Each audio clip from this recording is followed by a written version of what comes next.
ତ ଆଜି ସକାଳୁ ଉଠୁ, ଉଠୁ ହିଁ ମୁଁ ଫାଷ୍ଟ ଗାଧେଇ ପଡିଲି ଆଉ ସକାଳୁ ଉଠିଲା ମାତ୍ରେ ଗାଧେଇ ପଡିଲେ ନା ଦିନ ସାରା ଫୁର୍ତ୍ତି ଲାଗେ ସବୁ କାମ କରିବାକୁ ବି ଇଚ୍ଛା ହୁଏ। ମୁଁ ଜାଣିଛି ସମସ୍ତେ ଜାଣିଛ ଏ କଥା। ତ ତାପରେ ମୁଁ ଗଲି ଟିକେ ମୋ ଟିଫିନ୍ ବନେଇବା ପାଇଁ, ଟିଫିନ୍ ଆଣିକି ଲଞ୍ଚ ଆଉ ସେମ୍ ବ୍ରେକଫାଷ୍ଟ ବି ମୋତେ ଆଜି କିଛି ଲାଇଟ୍ ଖାଇବାକୁ ଇଚ୍ଛା ହଉଥିଲା ଦିନ ସାରା। ତ ମୁଁ ବ୍ରେଡ୍ ଆଉ ଆମଲେଟ୍ ବନେଇଲି ଖାଇକି ଯିବି ଆଉ ଲଞ୍ଚରେ ବି ସେମ୍ ହିଁ ନେଇକି ଯିବି। ଆଉ ଗୋଟେ କଥା, ମୁଁ ଜଲ୍ଦି ଗାଧେଇ ପଡିଛି ତା ମାନେ ନୁହେଁ ଯେ ମୋତେ ଶୀତ ହଉନି, ମୋତେ ବହୁତ ଶୀତ ହଉଛି ଭାଇ ବହୁତ ଶୀତ।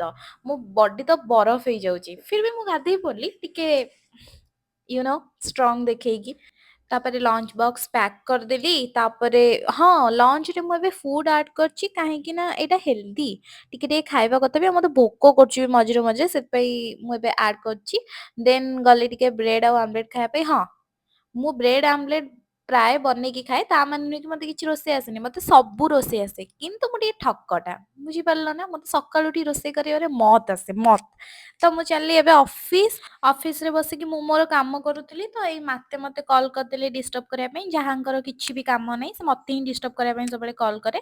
ତ ମୁଁ ଅଫିସରେ ଲଞ୍ଚ ସାରିକି ଟିକେ ଫ୍ରୁଟ୍ସ ଖାଉଥିଲି ଇଭିନିଂରେ। ତ ଇଭିନିଂରେ ଅଫିସରୁ ଆସିଲା ବେଳେ ନା ଇଏ ମୋତେ ସିଡିରେ ଦେଖିଦେଲା।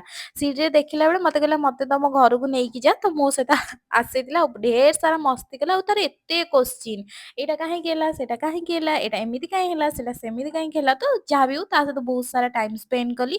ଦି ଜଣ ମିଶିକି ଟିକେ ଖଟି କଲୁ, ଖାଇଲୁ। ତ ଆଜି ପାଇଁ ଏତିକି, କାଲି ଦେଖାହବ, ବାଏ।